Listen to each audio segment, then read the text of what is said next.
মন্ত্রী মশাই,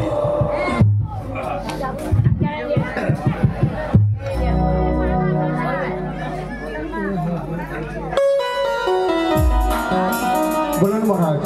মন্ত্রী মশাই, সময় চলে যাচ্ছে, আর বিলম্ব করলে হবে না।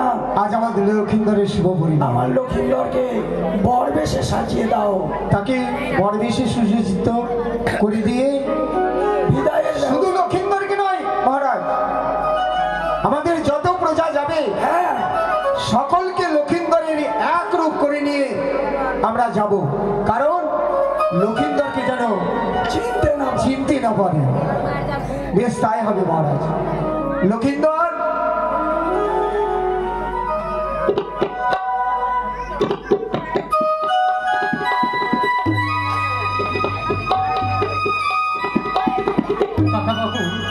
কিছু বলবে বুঝি কাকা বাবু? হ্যাঁ, ওর নামই তো চরণে। দীর্ঘজীবী হও বাবা।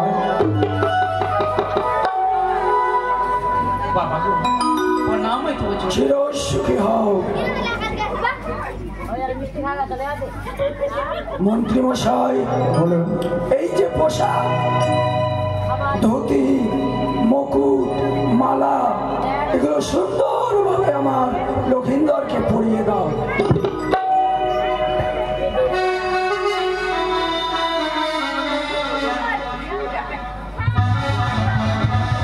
লখাই, কাকা বাবু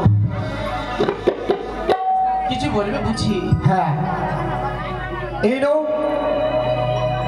এই সুন্দর ধুতি পরে তুমি বর বেশি সজ্জিত হয়ে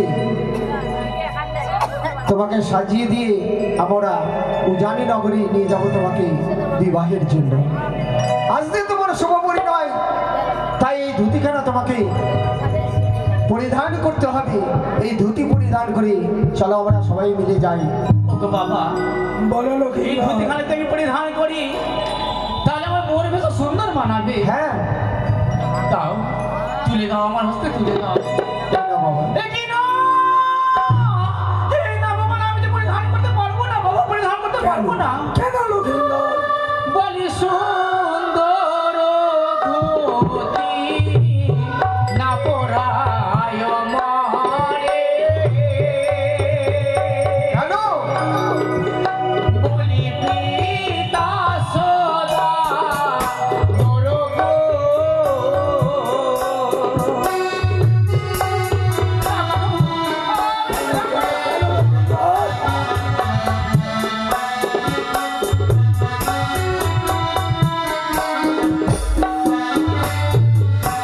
কেন তোমাকে এনেছি? বলি ধুতির উপরে সরিবে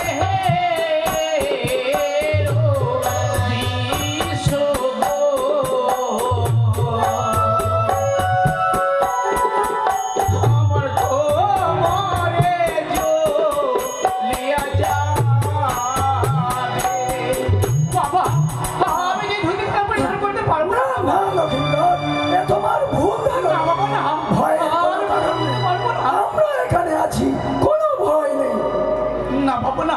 না লক্ষিন্দর, না বাবা, তুমি অবুঝ হও না, ধুতি পরো। বলি যাব না গো বাবা, ও জাহানি করে গো। বলি বিবাহ করিতে গো। তুমি যদি এই ধুতি পরিধান করে উজানি নগরে না যাও, তাহলে যে তোমার পিতার যে কথা দিয়েছে সেই কথা যে লঙ্ঘন হবে। আমি যে পরিধান করতে পারবো তুমি না। দেখো তোমার ভ্রম, তুমি ভ্রম দূর করে দেখো, এই ধুতিতে কোনো শর্ত নেই। আমি যে পরিধান করতে পারবো না। অবুঝ হও না লক্ষিন্দর, তুমি আমার কথা মতো ধুতি পরো। তোমার ভয়ের কোনো কারণ নাই, আমি তোমার সব সময় পাশে আছি। লক্ষিন্দর, কাকা বাবু,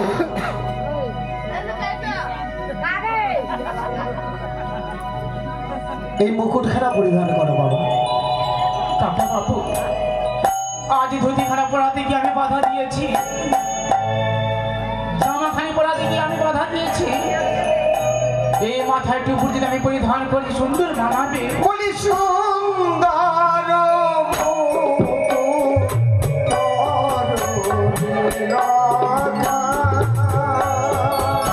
বলি পানি আলো দুলালো।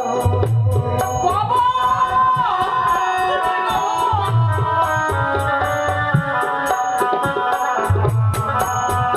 বাবা,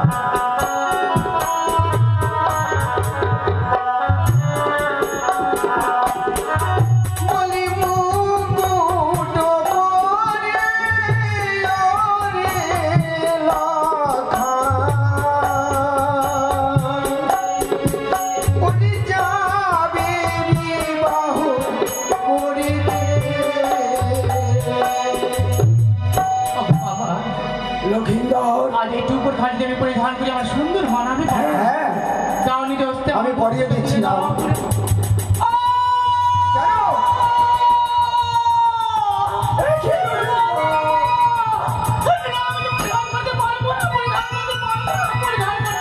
কেন কেন পারবে না? কি হয়েছে? ওই তো চেয়ে দেখো না, ওই তো সর্বের ছাবুজি আমার যদি ধীরে আসে আমি যে পরিধান করতে পারবো না বাবা, না, এ তোমার ভুল ধারণা। বলি সুন্দর তপোহর না পরায় আমারে, বলি পিতা সদা মোর গো।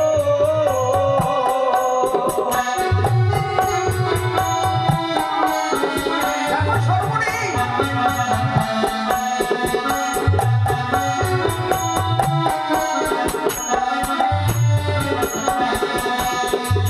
বলি তপোহরের উপরে সরিমের ছায়া গো। আমার মস্তকে দিয়া যাবে। তোমার ভুল ধারণা লক্ষিন্দর। এতে কোনো সর্প নেই। এইগুলো দ্রব্য যে তুমি দেখছো, এগুলি সবই তোমার ভোগ। আমার ভুল ধারণা, হ্যাঁ, এই যদি সত্যি হয়ে থাকে আমার ভুল ধারণা, দেখবে তোমার ভুল ধারণা দূর হয়ে যাবে। মহারাজ, আপনার হস্তের যে হেমতাল, সেই হেমতাল আপনি স্পর্শ করিয়ে দিন। লক্ষিন্দর, আমি তোমাকে বারবার বলছি আমি তোমার পাশে আছি, কোনো ভয় নেই। দেখো তো লক্ষিন্দর, আর কিছু আছে? এ তোমার মনে রাখো। আর তুমি কিছু দেখতে পাচ্ছি না। দাও সমস্ত কিছু আমার হস্তে তুলে দাও, আমি পরিধান করি। যেই মা আমায় 10 মাস ধরে গর্ভে ধারণ করে পৃথিবীতে আলো বাতাস দেখিয়েছে, সেই মায়ের কাছ থেকে আমি হাসি মুখে বিদায় নিয়ে আমি যাবো শিবজানি নগরে বিবাহ পরিবার করি। বাবা অবশ্যই সময় দাও, তোমার মায়ের কাছ থেকে বিদায় নিয়ে এসো। তাহলে আমি আসি। আমাদের লক্ষিন্দর ভীত সন্ত্রস্ত, তাই আমরা সবাই মিলে শত অষ্টম্বর সাজিয়ে বালার এক রূপ করে নিয়ে আমরা যাবো জানির বাড়ি। অবশ্যই মন্ত্রী যেন ওই কানে বিষহরি চিনতে না পারে আমাদের লক্ষিন্দর কোনটা। অবশ্যই চলো চলো চলো। হে পরমেশ্বর, আজ আমার একমাত্র পুত্র শুভ পরিণাম। আমি এক এক করে সমস্ত রেবান্তিকে রেখে আমি প্রত্যেকটি বিধি ঠিক নিয়ম অনুযায়ী আমি সেরেছি। আর হঠাৎ করে আমি আমার স্বয়ং পক্ষে কেন জানেন গো মা, আমি বড় কষ্ট বড় খান্দারি।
বাবা বলেছে না খাই সুন্দর করে বলে নেই বলে সাজ্জিত করে তোর ওই গর্ভধারী মায়ের কাছ থেকে হাসি মুখে বিদায় নিয়ে ফিরে আসবে আমার কাছে।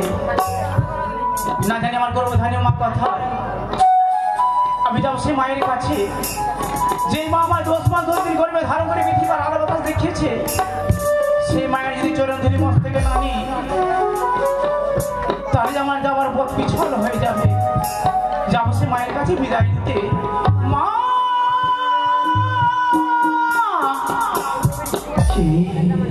ওগো মা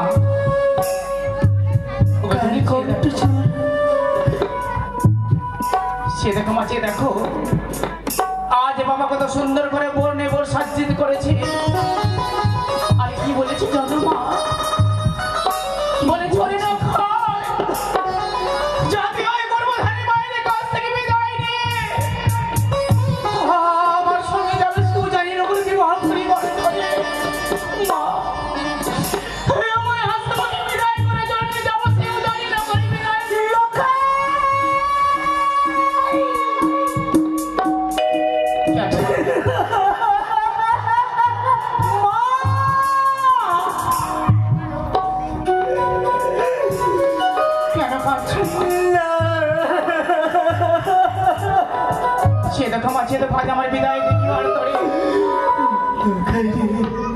আজ চম্পকনগরের মা মাসের দলবদ্ধ সবাই এসেছে।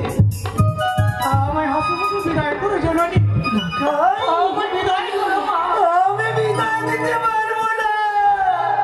না মা না অতি সমন লাগে তোকে দেখে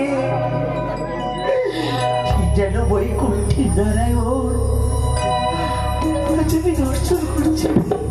মা তোকে আমার দুই নয়ন ভরে দেখি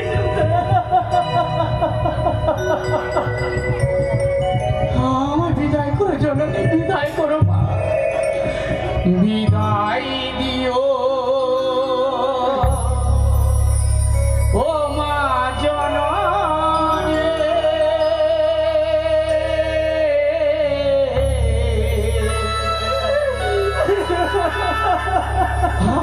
আবার যেন ফিরে আসি।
Oh,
দেখিবার ধরে চম্পক নামের মা মাসিরা মধ্যে সারি সারি হয়ে এসেছে মা।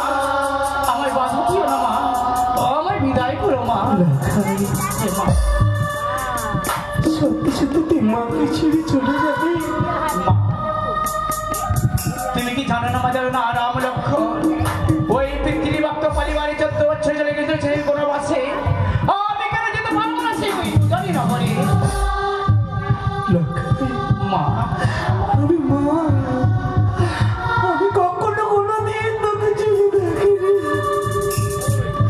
তাই এই হতভাগী মায়ের মন কি বলে জানিস? কি বলে মা?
নিষ্ঠুর পাষাণ নই মা।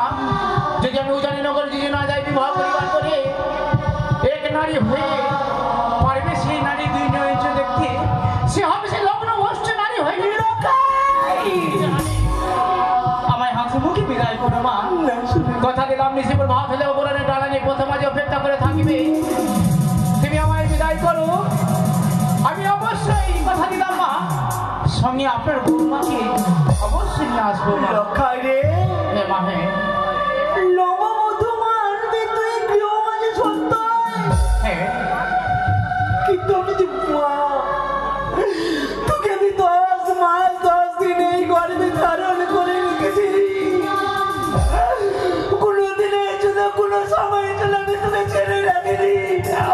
আজ তুই মাকে ছেড়ে তুই যেতে পারিস না। আজ দেখি নারী মা, মা আমি কথা দিলাম জানি আমায় হাসি মুখে বিদায় করো, তুলে দাও মাথায় টুকুর, আমায় আশীর্বাদ করো জানানি। শুভ কাজে আর বাধা দেব না। আমি তো গলার মালা মস্তকের মুটুক যেমন খুলে রেখেছি, ওগো আমার চম্পুলের মায়েরা, ওগো আমার বাবারা, আমি হতভাগী গো। আপনারা উলট ধরে হরে ধরে শঙ্খ ধরে উঠে যেন আমার সন্তানের মঙ্গল হয়, আমার সন্তানের মঙ্গল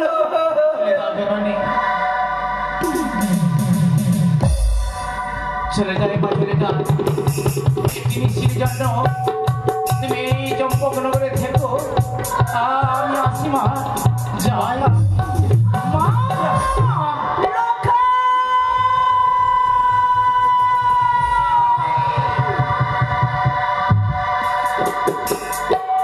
চলে গেল।